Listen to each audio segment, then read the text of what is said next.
ગોંડલમાં પૂર્વ ધારાસભ્ય જયરાજસિંહ જાડેજા છે તે ભારતીય જનતા પાર્ટીની સભામાં જાહેરમાં માફી માંગે છે અને ત્યાર પછી હવે તે જાહેરમાં ખુલાસો કરી રહ્યા છે કે તેમણે માફી નથી માંગી। વિગતવાર વાત કરવી છે શું છે સમગ્ર મામલો તેની। વૈષ્ણવજન તો તેને કહીએ જે પીડ પરાઈ જાનાને રે।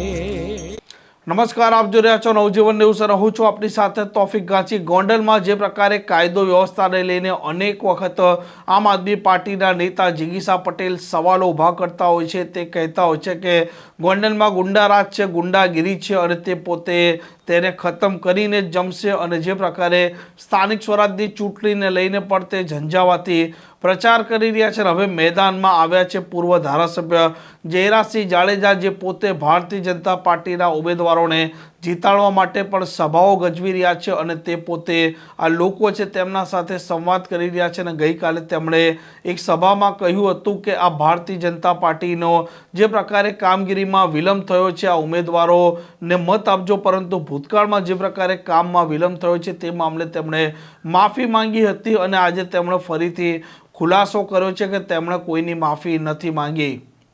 હકીકતે સોગંદ ખાવ છો। બીજો પ્રશ્ન મારો એવો છે કે ગોંડલને બદનામ કરવામાં ભાવેશ આ દીકરો બોલ્યો, આ ગામમાં ગુંડાગીરી સિવાય કઈ છે જ નહીં। પેલા તો ગુંડાગીરી છે કે નથી, માતાજીના નામે ઉજાગરી કરજો, છે કે નથી બીજી વાર પૂછું છું। હતી એને ભૂતકાળ થઈ ગયો।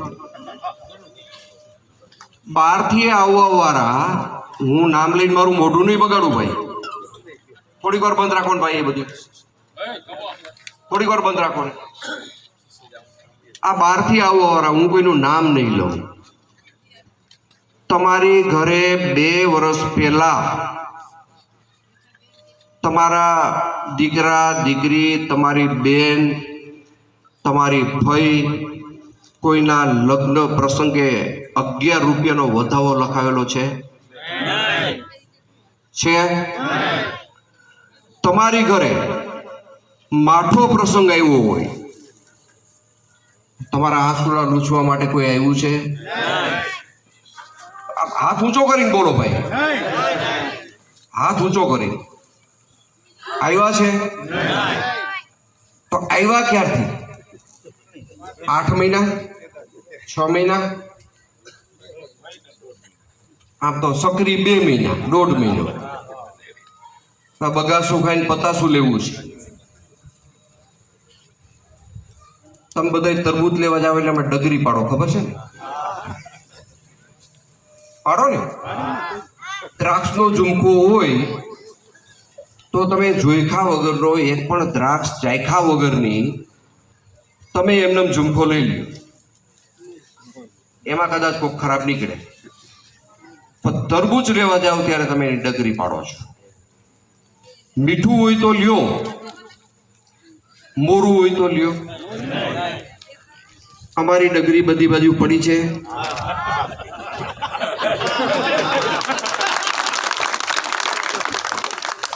કેટલા વર્ષથી અમારી ડગરી પાડો છો? વર્ષમાં 1 સિઝન તરબૂચની આવે।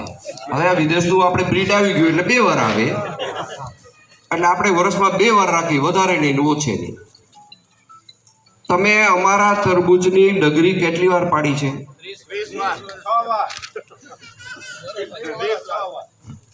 હવે એમાં દર વખતે મીઠું નીકળ્યું છે કે મોરું નીકળ્યું છે? તો તમે કોઈ આમાં ડગરી પાડીને ચાખવાની કોશિશ કરી? નવા આવેલા છે એમાં એકાદી વાર પાડી લ્યો ને। જો પાડતા નહીં તવાઈ ગયેલું નીકળશે, ઝાડા થઈ જશે, મારી ગેરંટી।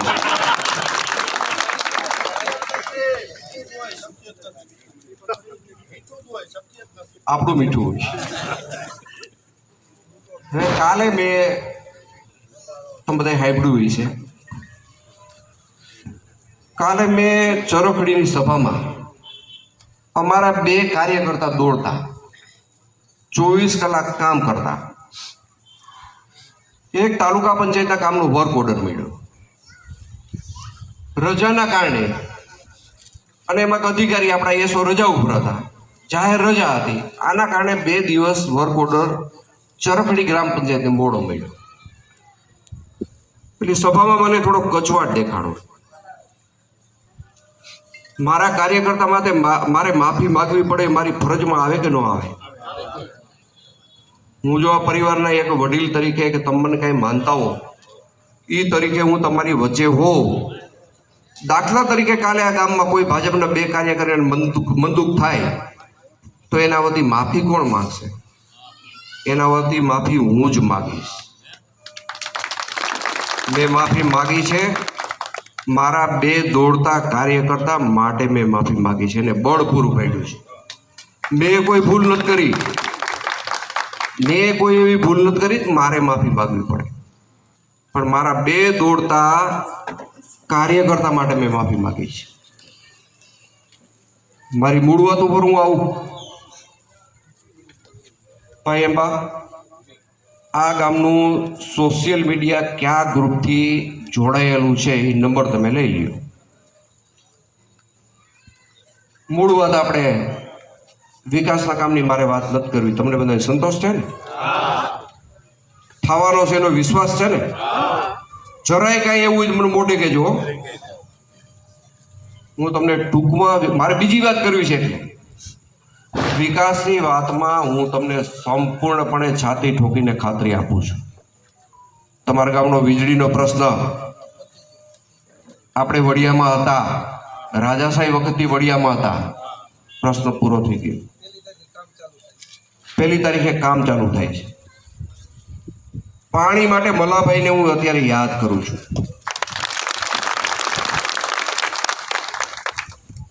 મલાભાઈ મને મળવા આવે, એની ભાષાથી તમને વાત કરું. ફાંકું પાડી દો ને, ફાંકું પાડી દો ને, એક જ શબ્દ. એટલે મેં રિવોલ્વર બાંધી હતી. મેં તો હામાં ઉભા રહ્યો. એ નથી કહેતો, એ કે બાપુ, મેં તો હું ગયો છું તો કે આ લાઈનમાં ફાંકું પાડી દે. મેં પડી જાય, જાઓ.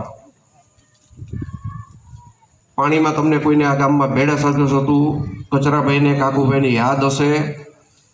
ઓલી નિશાળ પાસે મેં મિટિંગ કરી હતી. મેં અને રમેશભાઈ કીધું ગામને ઘરે ઘરે પાણી મળે ને એના માટે હું ને રમેશભાઈ 2 આગળ આવીશ. તમને બધાને યાદ છે? યાદ છે ને બધાને?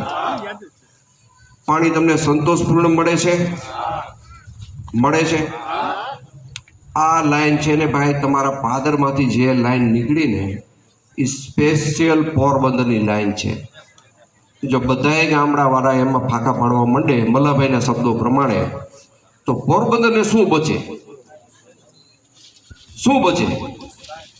આ તકે હું વિજયભાઈ રૂપાણીને યાદ કરું છું.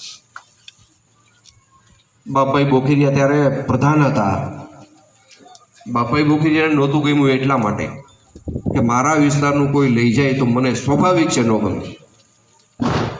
બાપભાઈને ત્યાં થોડી પાણીની વોટ આવે, બાપભાઈને નો જ ગમે. વિજયભાઈ મને કે બાપભાઈ ને થોડું ઓલું થાય છે. મેં કે ભાઈ મને ઓલું થાય છે. ઓલું એટલે એનું કોઈ કારણનું નામ નહોતું. ધોળકિયા હતા એ વખતે પ્રિન્સિપલ સેક્રેટરી ધોળકિયા, કે જયરાજસિંહ જાડેજા તમને હમણાં ફોન કરે છે, જે 2 ગામને એ પોઈન્ટ આપવાનું કહે ને એને આપી દેવાનો છે. એમાં રાણસિંહ એમનો શેરડીમાં એડીમાં આવી ગયું. આમ ગોંડલનું આજનું રાજકારણ છે તે અટપટાથી ભરેલું છે, કેમ કે એ ભાજપનો ગઢ ગણાય છે, પરંતુ હવે આમ આદમી પાર્ટી પણ મેદાનમાં છે અને કોંગ્રેસના નેતાઓ પણ મેદાનમાં છે. આ પ્રકારના સમાચાર માટે નવજીવન ન્યૂઝના ચેનલ સાથે જોડાયેલા રહો. નમસ્કાર.